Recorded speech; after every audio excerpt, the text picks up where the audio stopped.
Hey everyone, Michael Landis, Public Information Officer here in the City of Republic. A very exciting development. We sent these out to all mailboxes in Republic. This is the 2018 Republic Annual Report. You should have received that in your mailbox already if you live in the city limits of Republic. If you live outside the city, we've got extra copies you can pick up, the Police Department and City Hall, but we want you to have a copy really highlighting all the exciting things that happened in Republic in 2018 and looking forward to 2019. So, of course, we have Mayor Jeff Ussery with us here today to talk about some of these exciting things. And these are really just touching the tip of the iceberg. We've got so much stuff going on in Republic. Obviously, if you live here, you drive through here, you notice the growth. That's kind of hard to miss. We start off talking about that. What are your thoughts on what's been going on the last year itself? Yeah, I'm so thankful to be here, get to talk to the citizens of Republic and have an opportunity to talk about some of the great things that are really going on inside the city. I think the growth is one of those most visual indicators of a city's health.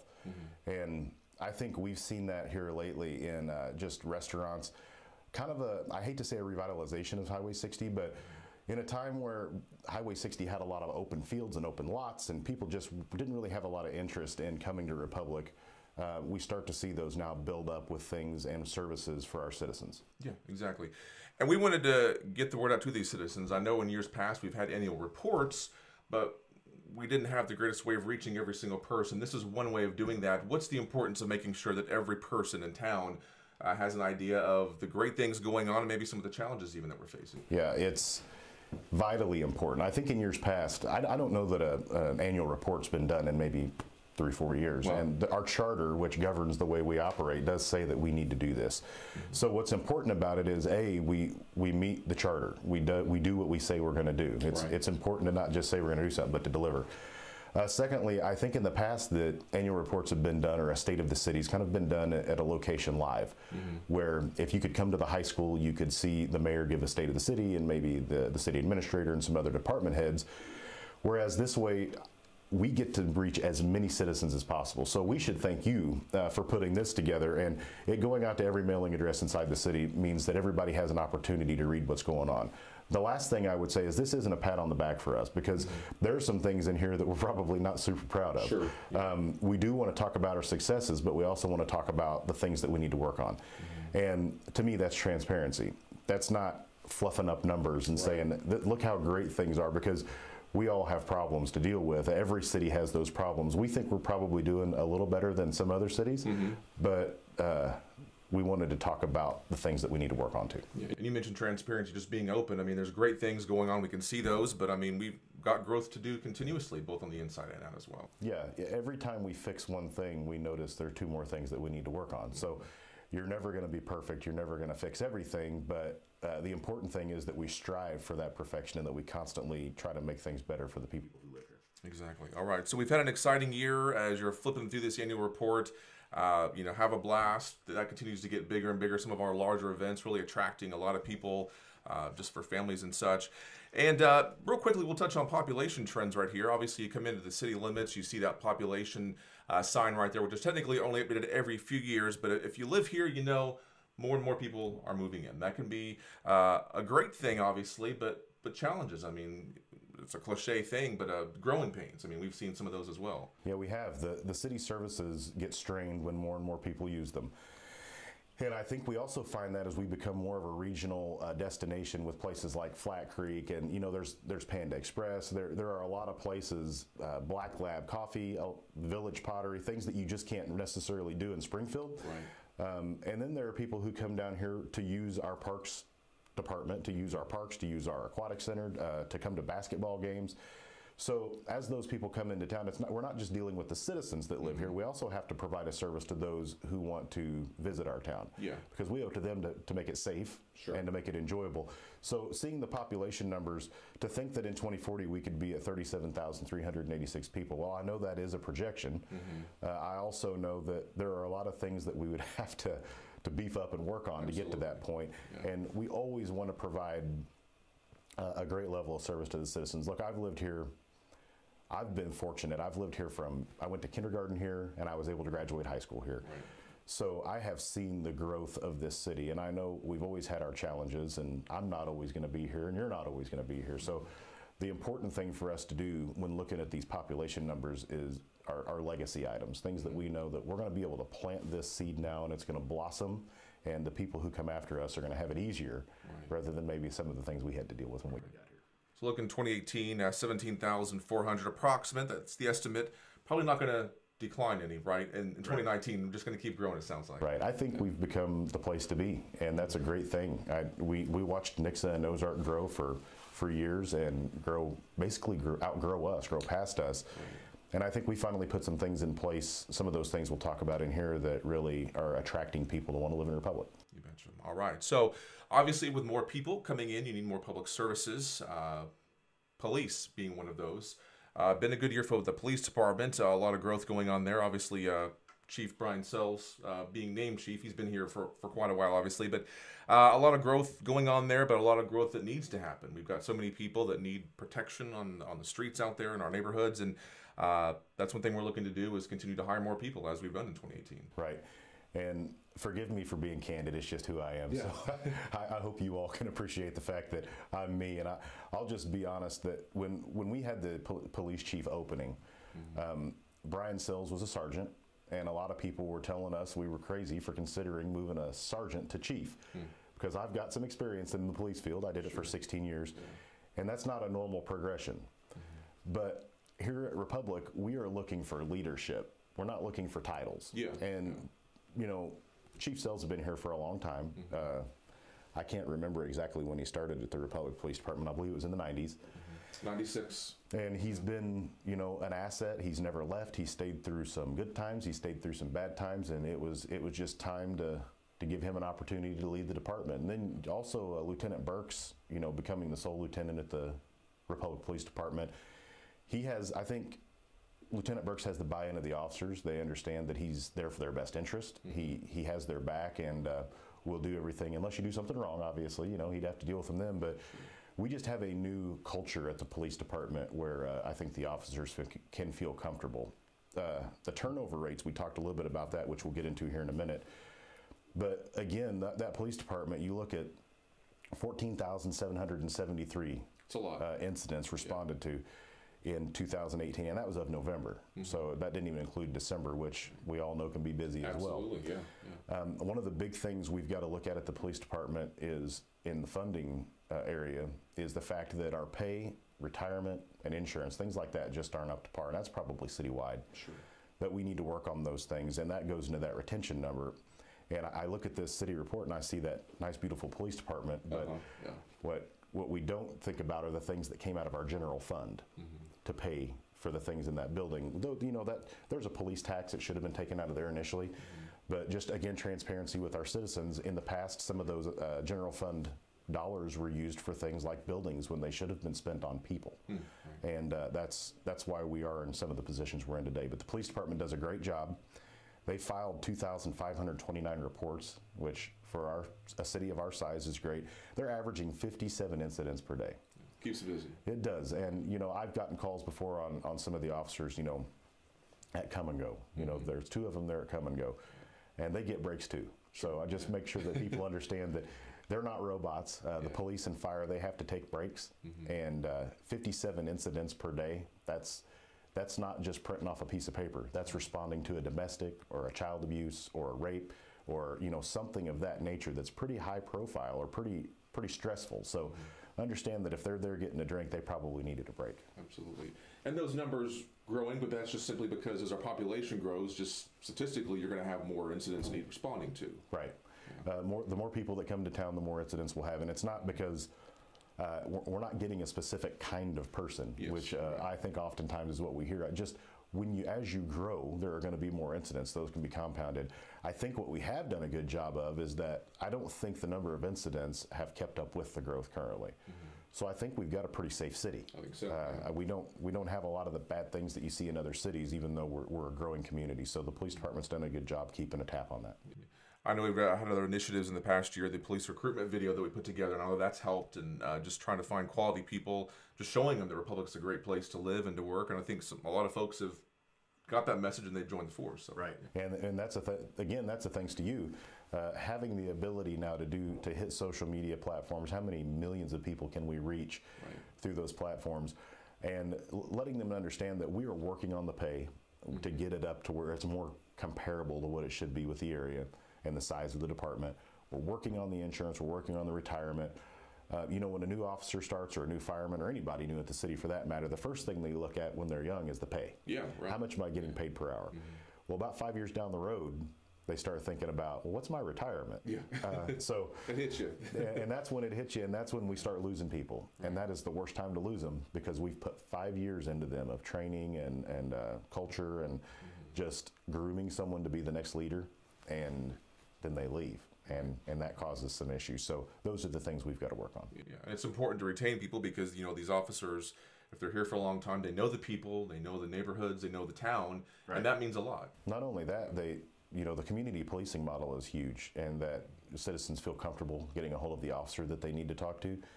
But also, from looking at a fiscally responsible side, you know, it could cost $100,000 to $150,000 to $200,000 in training over years' time, and that's not something though you can put your hands around and say, well, we're going to cut that out of the budget. It's just something that happens. Exactly. And I think the more we see the retention continue to get better and better, the less we're obviously going to spend in that area, and we'll have more money to do the things we need to do. But having those same officers, familiar faces, if you're in a crisis, I think the most comforting thing you can see is a familiar face. That's right. We all know that. Yeah. And the retention, keeping those officers so that they are a familiar face, the community policing model continues on, is just really vitally important to our community. The flip side of public safety, obviously, being the fire department, pretty busy for them as well, looking at these numbers. Any thoughts on the fire department? I mean, we've had a lot of new hires. I know there's still some challenges with that. Probably not as much as the police department. They've had some better luck. I know we're training some people and getting them on board right there. But a lot of growth as well, both personnel, but the number of incidents. I mean, it's just staying busy for them as well. Right. And so the fire department, thankfully, doesn't respond to as many calls for service as the police department. If that were the case, we would probably have to look at some building code issues. But what's important for the citizens to know about the fire department, if they're not familiar with them, is that when they're not on calls, they're not just sitting at the station. They're always doing some kind of work. And I think that's highlighted here by number of citizens reached through the fire prevention program and community events, 7,280. Wow. So when you go back and look at our current population, which is about 17,399, and they reach 7,280 citizens through these prevention programs and education programs, that's a big deal. Yeah. That probably is why we don't have as many fires, and we don't have people getting seriously injured or killed in fires, because of the education that's being given by these firefighters. And we have some really top of the line firefighters. You know, guys and girls that could go to probably a number of departments in this area, but they love their city and they love their department. They love their brothers and sisters that they work with, so they do stay with us. But the number of contacts, the number of calls, answered 911 dispatches for service, 2,115. You know, over a year's time, that's a lot of calls. Yeah. That's a lot of times that they got a fire truck out and ran to a call and helped someone who was in need. And that includes obviously fires and medical calls as well. I mean, they're all over the place. Yeah, we are lucky that we don't have as many fires as we do, or as some places do. But we're very fortunate that we have those firefighters that can, once they get to a call, they can knock it down really quickly. I've seen some pictures and I've heard of some of the calls that they've gone on where a fire started in a kitchen. And looking at some other locations throughout the state, it could have been, 10, 15 minutes before a firefighter got there with the right tools to do the job. And our guys and gals got there and knocked the fire down so quick that really all they had to deal with was smoke damage and water damage. So what could have been a total loss ended up being contained to one small area because of our response times, their training, and their abilities. Exactly. I know Fire Chief Dwayne Compton was telling us about one of the challenges they faced in 2018 was the response time, that being from the time they get the call to the time they arrive on scene. That was 5 minutes, 39 seconds. That was up 29 seconds from 2017, that being something they're trying to work on. He told me that, first of all, you've got just more stuff happening. Traffic is getting worse. I mean, they come out of the station, they got to be in the same traffic that we do. And we know things are getting busy out there sometimes.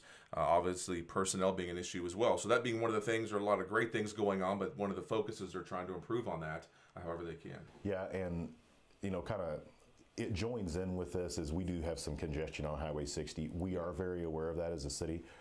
We work with MoDOT as a partner. We know currently that Highway 60 to the east, on the east side of Republic, is at about 113% capacity. So it's well beyond what it was ever made to do. And with the growth, that's only going to get worse. Well, if those cars are sitting on the highway, that makes it that much harder for emergency vehicles to get through. So the first thing I would say is a reminder to all of our citizens that if you do see an emergency vehicle, is to pull to the right. Get out of their way and let them get to the emergency. I understand sometimes we want to keep on going. We see it in our rearview mirror, and we think, well, they're going to turn off before they get to me. But importantly, just pull off to the side and let the vehicle through. Going back to that highway issue, 113% capacity. Unfortunately, the Missouri Highways and Transportation Commission chose to reallocate a large amount of funds that would have gone to the OTO, which is the Ozarks Transportation Organization. Those funds were reallocated to rural bridges. I don't have the exact numbers in front of me, but it was devastating. So the governor is currently working on a plan to work on some bridges throughout the state. This is separate from that. These are dollars that were taken out of these metropolitan areas that should have been used to fix things like 113% capacity on Highway 60, but will now go to rural bridges. We understand the bridges need help too. I just think that probably, there should have been a mechanism in place and maybe some forethought put into that. We are the stakeholders of those dollars, and we were never notified that was going to happen. And I think when we talked about that before, a lot of people think, well, we're just complaining because we're not going to get more money. Well, the actuality is we're complaining because it does stuff like this, which is increased response time to fires. It increases police time to disturbances. When the cars are just sitting on the highway, we can't get through there. The officers can't get through there, fire can't get through there, EMS can't get through there. And we have to have a way to fix that, and taking dollars out of that location, a state commission taking dollars away from there just wasn't responsible. Sure. I know we'll talk about this more a little bit, but people need to remember we don't have unlimited funds. I mean, you hear people talking about, well, why don't they fix Highway 60 at 174? Why don't they make 66 lanes out of town? Well, just because we know there's a need doesn't mean there is the money to fix that need. And so people need to remember that, I think, as we're talking about these different funding mechanisms that, we know it needs to be done. We're sitting in the same traffic as they are, but we don't have the money in our back pocket exactly. We're not the federal government. We balance our budget. We can't just borrow more money from someone else or prep more. So we live within our means. I know a lot of citizens probably don't think that we do, but we do. We balance our budget every year.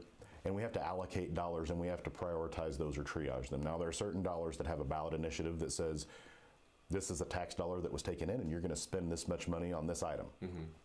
But there are other things where we can move money legally to accommodate some of those things that have needs. But we only have a certain amount of money, and we can only write a check from our account for what we've got in the account. So we do know that there are needs, and we triage and prioritize those and try to get to as many as we can throughout each year while still continuing to cut debt. Absolutely. All right, moving on to people. We've talked a lot about people, how it's important to invest in them. I mean, facilities, equipment is important, but it's the people that are out there doing the work. We've had some big improvements. I've only been here for a little under a year, but it sounds like maybe a few years back, we had some issues convincing people this was a great place to work. I'll just leave it at that. So Lisa, our Human Resources Director, telling us some pretty amazing numbers when it comes to getting people to stay and make things better for them. And it's important for the citizens because, once again, familiar faces, people that have been here for a while, we know the community, and that's ultimately going to make a better experience for them as well. The retention of our employees is a huge, huge thing. And we talked about the police, we talked about the fire department, we've talked about those things we need to fix, and that's the pay, the retirement, the insurance, things that they could go to any private company and probably get better than what they get from us right now. And I'm not saying it's our job to compete with the private industry, but to a degree, you have to work on some of those things or they'll just all leave. Absolutely. So with the retention, I think not only do we look at those things, but we look at making this a great place to work. And we do that through leadership. And this isn't directed at anybody who works here now or has ever worked here, but we've all seen the saying that people don't leave jobs, they leave bosses. And I think that's been true in the past, and I think we've done a lot to fix that through our leadership taking on the role of our mission, vision, and values and living them, not just putting them on a piece of paper and trying to memorize them. And we can say that that is truly the case because we're watching it happen. I mean, we have real numbers that say we had a turnover rate, which this is the number or the percentage of our entire workforce that left us in 2017 of 28%. Wow. Almost a third of our entire workforce was turned over. That's quite a few, yeah. In the end of 2018, that dropped to 9%. I mean, that is just, we had a 19% reduction in turnover in a year. And that's because, I truly believe that's because we've made it a focus to care about the people who work here and to also live out those mission, vision, and values. And I think they see the light at the end of the tunnel. Right. I think they understand now that there is maybe it was told to them before it's going to get better, and for years it didn't. At least it didn't for me when I worked here. Okay. Because I worked for the city. Okay. And I heard, the city's going to grow. Highway 60 is going to, right. Grow up with all these restaurants and businesses, and it never happened. So I left. And now, today, I think that those employees actually see it happening. Right. They actually see the growth on Highway 60 and those things really coming to fruition. So there's some light at the end of the tunnel, and they know that the city's going to grow and things are going to get better. All right. Touching on this real quick, obviously we got employees here at the City of Republic, but within the community as well. A big opportunity happening out on the west side of town with the construction of OTC. Dirt's moving out there, so that's going to be a great thing for our workforce. People beyond City Hall, whatever it's going to be, people be able to stay here in Republic, get their education, and hopefully stay. I mean, we need the best and brightest here locally as well. The Bussey, Cox, and Lipscomb family have land out there. I think that was actually Lester E. Cox's farm, his land out there where the Republic Police Department is today. And they have been gracious enough to donate some of that property to the city. And now they're working with OTC to get the campus out there, which will open in the fall of 2020, I believe August or September of 2020. And that area initially is the way city leaders thought the city was going to grow to the west. Right. And we all know that didn't happen. Yeah. We grew towards Springfield. And that was to keep probably Springfield from growing into Republic. Sure, right. So with that being said, even though that didn't happen years ago when they put a grocery store out there and a Burger King and the police department, it did not grow that direction. With OTC sprouting up out there, I think we're going to see that that's going to be the anchor that really starts to have businesses pop up around there. We're going to have just a crazy opportunity. I can't even think of the right word for it. Right. That we're going to have students that are going to be there at OTC for the workforce in Republic. Yeah. So as our industrial park out there grows with McLean and Watson Metalworks and everything, Kitchens and Red Monkey and Lou's, everything that I'm missing probably that's out there, we're going to have people coming right out of a college that can walk right in there and start work. So what an exciting time for those people, and that'll help our industrial park grow even bigger, I believe. Dirt's turning, and I think the steel's probably going to go before we know it, so it's going to go by quick, I'm sure. So, all right. Public Works, this just being everything from wastewater and water to streets and such. A lot of projects going on this year, Hines and Oakwood. I know that was one of those things where the end result is a great intersection, but some frustration in the meantime. Of course, we appreciate everyone's patience during that. And of course, once the intersection opens up and they see it, well, it's going to die down. But one of the best things I get to do is take credit for things I had nothing to do with. Yeah.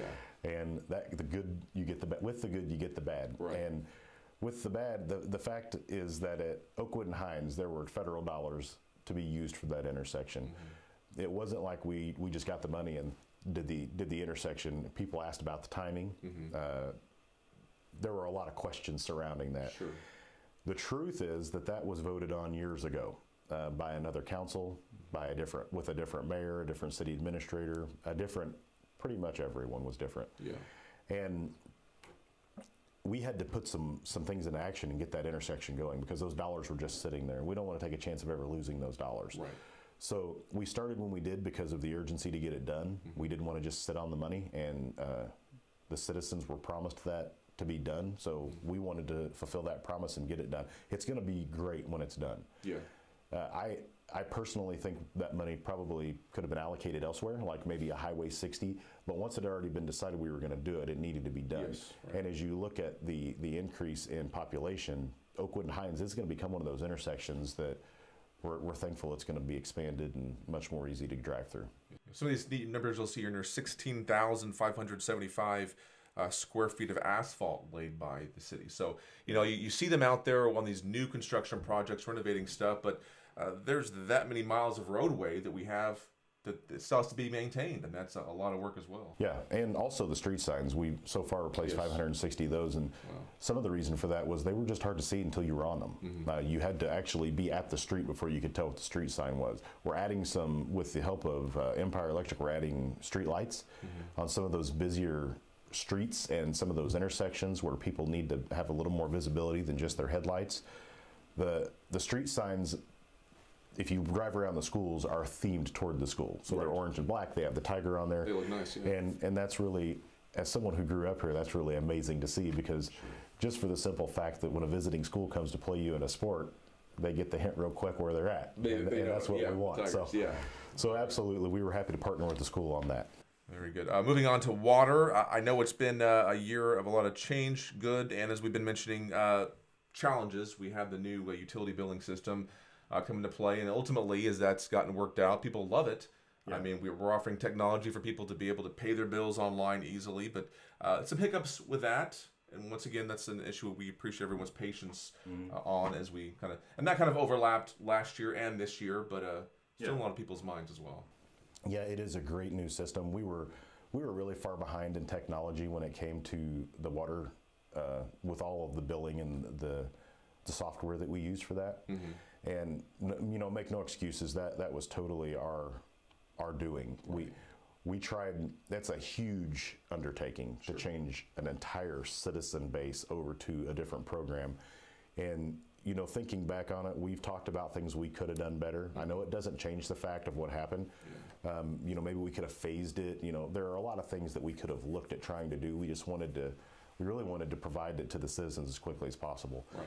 So there are no excuses to be made there. What we did do is offer a discount on bills for 2 months. So I think it was a 25% discount over a 2-month time frame to try to make up for some of that and help some folks who were having some issues with their water bills. But we're excited about the future. Jason Davis is our water superintendent, and he's also a local Republic boy. He's lived here for a very long time, and I think just there are great things in line for the water. People are, when they can pay their bills online, to not be able to do that, to me, it just blew my mind that we couldn't do that here. So, and I think a lot of our citizens were the same way, but there are a lot of things you can do on there now that you couldn't do before, and it'll be great. Especially folks wanting to get out of Springfield. They're used to paying their utility bills online. They come here and they're like, well, what's this all about? But now we're there. So and you said wanting to get out of Springfield, not me. So, okay. but I'll roll with it. So sure. We do love the people who want to get out of maybe the hustle and bustle and get to a little bit of a smaller town. I mean, we have our own hustle and bustle, but it's, if you move from a location where you had those comforts and you could get online and do all these things, and then you move to Republic, those would be things that I would say, man, I really like everything else about town, but I just don't like that I can't do these little things I used to be able to do, like pay online, or I don't, just any of the technological things that you can do now that you couldn't. Touching real quickly on the wastewater issue, I know there's been questions about that, a lot of growth and challenges with that. And you were kind of wanting to explain to some people why things are the way they are. I mean, 2018, 2019, and before that, even going forward, there's going to be challenges we got to work through with that as well. Absolutely. The unfortunate thing, and I know citizens have heard this before, maybe some of them haven't, is why I wanted to talk a little bit about it. One of the questions is always, why is my sewer bill higher? Maybe they moved from a location where the sewer bill was lower and now it's higher in Republic. And it's the location of our treatment plant. Just to be honest, years and years ago, they looked at putting the treatment plant, the one that we have now, should have been on the east side of town, down toward Farm Road 99, not in Wilson's Creek, obviously, but in that general location. There were a group of people who got together and fought that treatment plant going there. And it came to a vote of the citizens. It was a ballot initiative, and the citizens, there were, I think, 3 different votes until finally they decided they were going to put it at the dead end of West Avenue on the north side of Republic, which is uphill from pretty much everything. Our entire, and all of our growth will continue downhill from the treatment plant. So I don't think that was probably the best idea. Can't change that now. Well, I know it wasn't a good idea. Right. We would prefer that water and everything else associated with it flows downhill, but it has to be pumped now. And probably 2/3 of the waste that the City of Republic expends goes through 3 pumps. Wow. Minimum, to get back up to the treatment plant where it's supposed to be. So that also causes problems when we have a lift station that goes out. As everyone will remember, in 2017, I got the best welcome I could ever have as a mayor when our treatment plant, our biggest one on Farm Road 186 and 99, I believe, started bypassing. Right. And it was bypassing into Terrell Creek. So we had to notify the EPA. I was out there all night with David, Mr. Cameron, the city administrator, and several of our folks in Craig Lusby, several of the folks that were with the wastewater treat division. And we had to get help from Springfield, Nixa, and Ozark with pumper trucks. So when you build all of these lift stations and all of your waste has to go uphill, those are just the kind of things you deal with, and you deal with higher bills. Yeah, you do. And of course, that's you mentioning energy costs to pump that, maintenance costs. There's a lot that goes into that ultimately someone's got to pay for it. Right. Yeah. Yep. And unfortunately, we don't make money off of that. We just charge exactly what it costs to operate. So the citizens end up paying for those bad decisions. All right, looking at our community development section here, we touched on this in the beginning, but if you live here, drive through here, you know Republic is growing. And so we're just seeing more businesses opening. You look from above, pick the drone up and you look down, neighborhoods going up. Some pretty big numbers right there, and those are expected to get even bigger as we go forward, I know. Right. We have to have an industrial area. We have to have that tax base that we're not just relying on sales tax, because that's, at the end of the day, that's set up for failure. Right. We are still, I guess, what you would consider a bedroom community, but we are on the grow so much that I think that moniker is going away pretty quickly. Yeah. 260,000 industrial square foot of industrial floor space. I mean, that is just 260,000 square feet. It's amazing. Yeah. You look at Luz and ROI and things like that went in. The square feet of commercial floor area permitted was 29,000, almost 30,000 square feet. And we did 951 building inspections that in 1 year. And that's, compared to years before, that's probably quite high. Right. I know that there were 338 permits issued. And then one of the things I wanted to talk about was dwelling units permitted was 217. So our industry was growing at a quicker rate than our residential for the first time in a while. Interesting. Yeah. That probably hasn't happened in some time. Right. I think we're going to see that probably reverse, as some of the realtors have told us we had over $80 million in home sales, which is a record for the City of Republic. Yes. More homes were sold than ever in the City of Republic. And then we also, with that, have seen that the people who live here and have bought houses here are seeing their property values continue to increase. Now, the flip side to that is you can sell your house for a lot more, but you're going to have to pay a lot more to buy one if you want to live in Republic. Right. But it's never a bad thing when you bought a house for $140,000 and it's worth $190,000 in 2 years. So those are just really good things for our community development department and the growth and how it impacts our citizens. With the commercial development, obviously we've seen a lot of restaurants come in, a lot of stores, big name retailers that people are enjoying, but you still have people asking, well, hey, why didn't the city go out and attract this particular restaurant or this store? People don't understand it's not our full-time job to go knocking on doors. It's simply to roll out the welcome mat, and it looks like that's working, that philosophy, to get people to come in and move into Republic. Yeah, when you talk about retailers, and I do hear a lot of, I would say, when I say Brahms, I'll probably you could hear the amen right there. But it's not on us to go out and try to attract specific businesses. What we need to do is we need to plow the ground, we need to make it fertile, and then let it grow.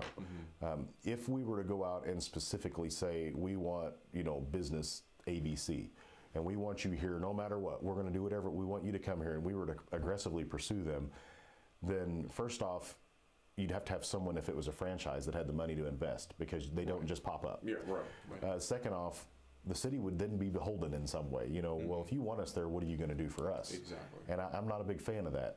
I think that we have a great location. We have a lot of open lots right now that people could build businesses on. If somebody wants a Brahms and they have the money to open a franchise, they could contact Brahms and certainly open one up. The city can't do that, though. Sure. I think that's been a misconception in the past, is that I hear, well, why did you put that there? Well, I didn't put it there. We live in a capitalist market where it's people get to pick what they want and how they want to do it and where they want to do it. Right. Our job is just to make it easier to work with the city, and we have done that. Our one-stop shop across the street, business licensing, permitting, everything, inspection that you could need is in one building, and you talk to one person now who can direct you in the right place. Before, it was kind of like, I used to think it was so hard to pay my taxes because I would go up to the Greene County Courthouse and I'd walk over here and I'd walk over here, and I never found it so hard to give someone my money. Right. And we didn't want that to be the case here, and it was. You were walking across the street to this location and then back over here. And we know these businesses were thinking, man, I just want to open a business. The city's going to benefit from it. Why are you making this so hard? So we've cleaned all that up, and I think you see the results out when you drive through town. So don't worry, companies are looking at us. Can't name names, but we're on the radar of a lot of cool stuff. Yeah, we both enjoy our houses. Yes. We would probably not have those long if we were to start talking about things that we'd sign non-disclosures on. Exactly. But yeah, there are a lot of businesses, national names, that continue to look at Republic on a daily basis. You betcha. All right. Public Information Office. This is a brand new department. Obviously, I'm on this, and the main goal of this was to improve communication between city leaders, city staff, and the people. There's kind of a misconception or a feeling, I know, in a lot of communities of you've got people tucked away up at City Hall making decisions, and then you got the people down here. But we were wanting to bridge that gap, really. And I hope we've been doing that by putting out a lot of new initiatives. The newsletter has been one thing that we've had a newsletter before, but trying to improve communication with that. And of course, you get this every month in your utility bill, just letting you know some of the great stuff going on in the city here at City Hall, new stuff happening. I know folks have really enjoyed that, and just a way of just reaching out to the people. The annual report, this is the first publication of this I know that we've had, and so I know I've heard some people have appreciated this, just knowing what's going on. Right. It's nothing information-wise that we've been withholding from anybody. It's just been getting that out to them, and so now we've kind of improved those processes. Videos, website, online stuff. So we're really just trying to open the door, let people know what's going on, and as we're discussing here, challenges and the good stuff going forward. Well, and again, we did not have a public information office or officer for that point, and having you on with us has just been a blessing. So from the citizens to you, thank you very much. We love the newsletter, we love the annual report, we love all of the Facebook posts, just being able to stay connected with our citizens.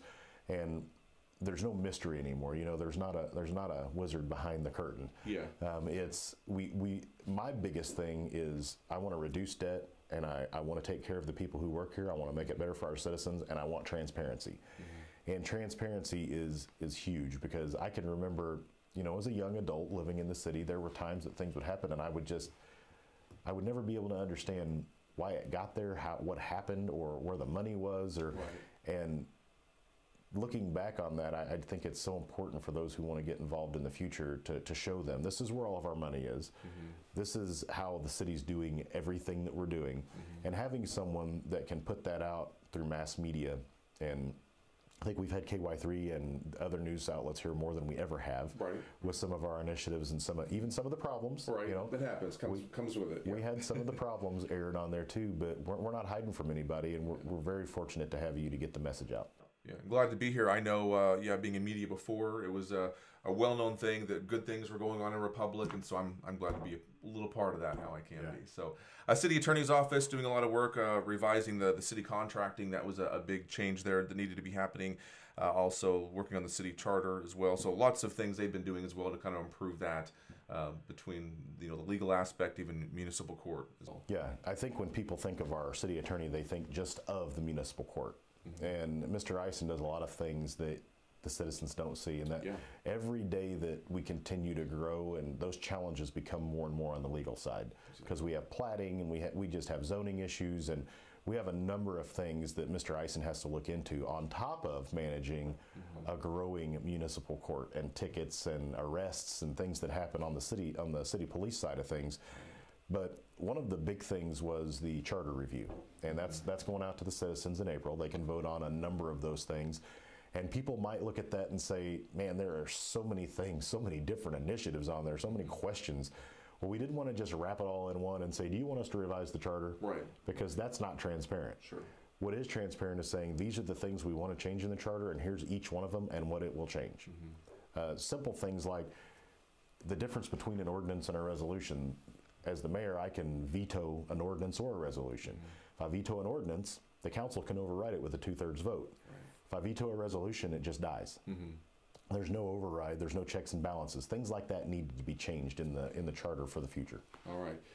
Moving on to money. We all like money, right? But there's challenges with that because, you know, we need money to pay for things. There's not always money there, but things have really improved. I know we've been pretty excited about our debt reduction over the past year. And once again, a lot of the stuff happening before we were here numerically, but we can see these final numbers and some stuff to be proud of, it looks like, when it comes to the hard work of the finance department and everybody in the city working together to get these numbers to where they need to be. Right. One of the things I want to point out in the report here is that if you see the expenditures, the second line down, it says expenditures for fiscal year 2019.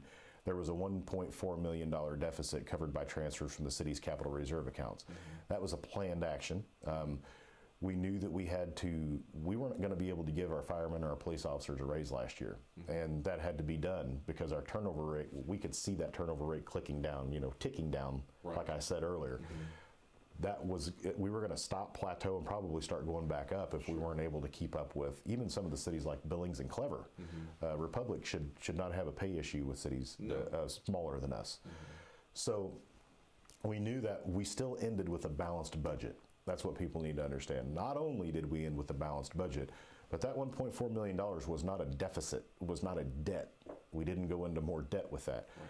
What I can tell you is that I just went back to when I was elected because I know what the finances were like when I got elected, and that's one of the things that made me run for office in the first place.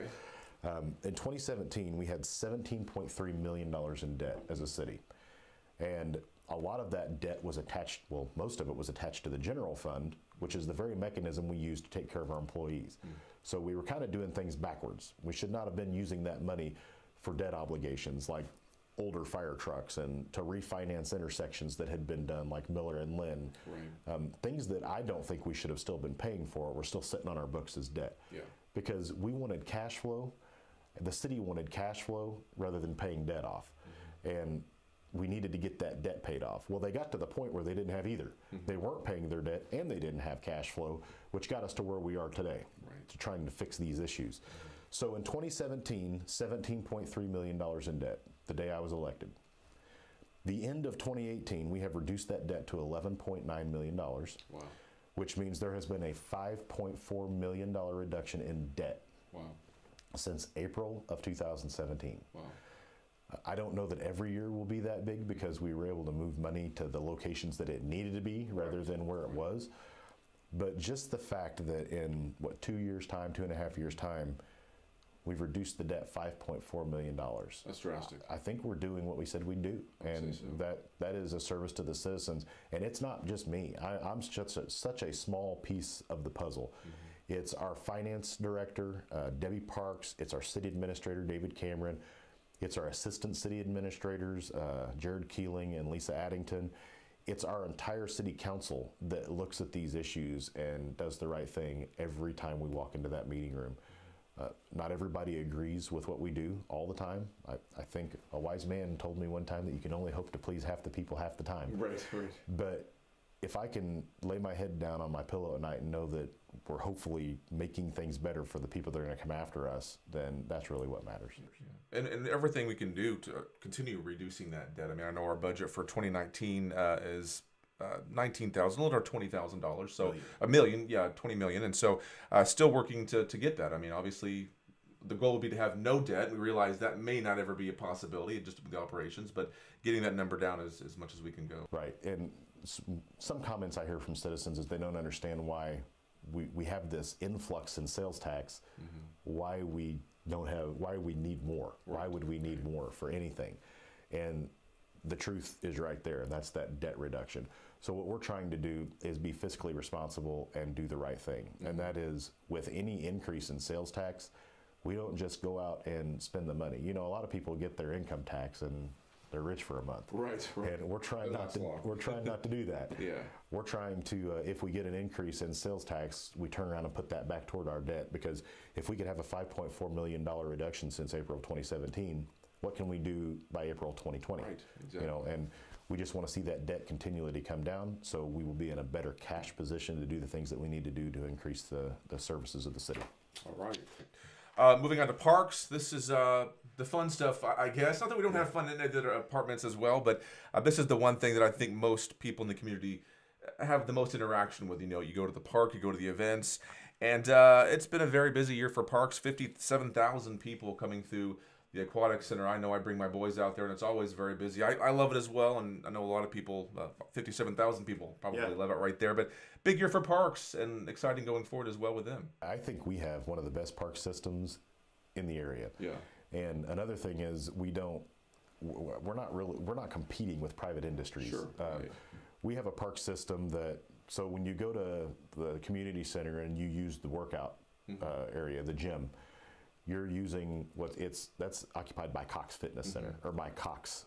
They are using that, not us. It's not the City of Republic that's benefiting from that. We put that out for bid, and you know, we see who the best is for our citizens.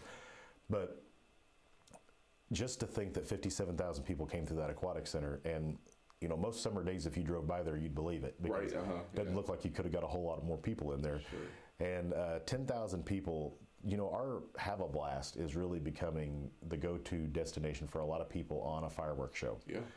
And we love the fact that you can come out and you can see all those fireworks. And again, we're not charging people to come to that.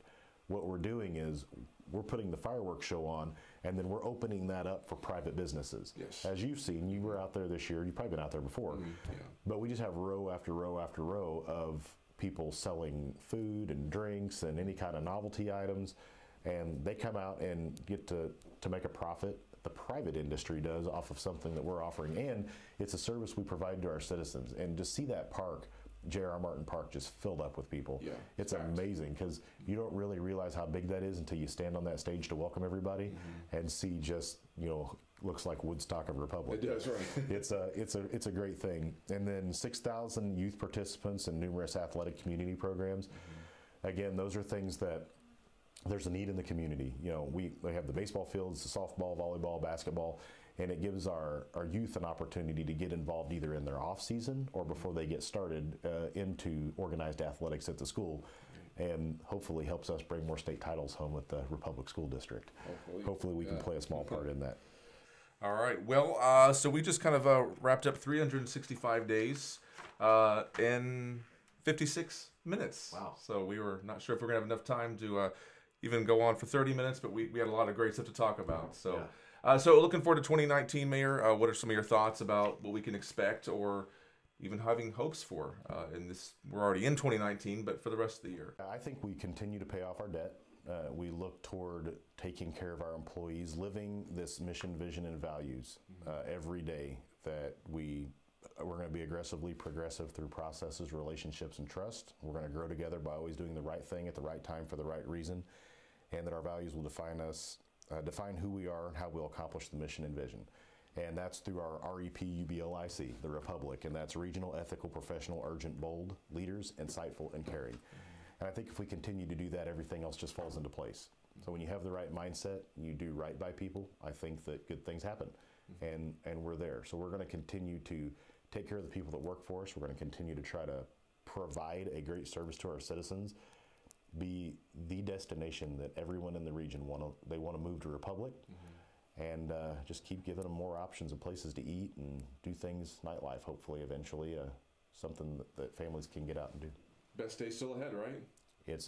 We're only starting. All right. We're just getting traction. All right. Well, thank you very much, Mayor. That's the state of the city. And once again, the 2018 annual report. Should have received that in the mailbox already if you're here in Republic. But if not, we have plenty of extra copies here at City Hall on 213 North Main Avenue. Also, the police department has those. So you may live outside Republic, still want to know all the stuff going on. So those copies are there for you.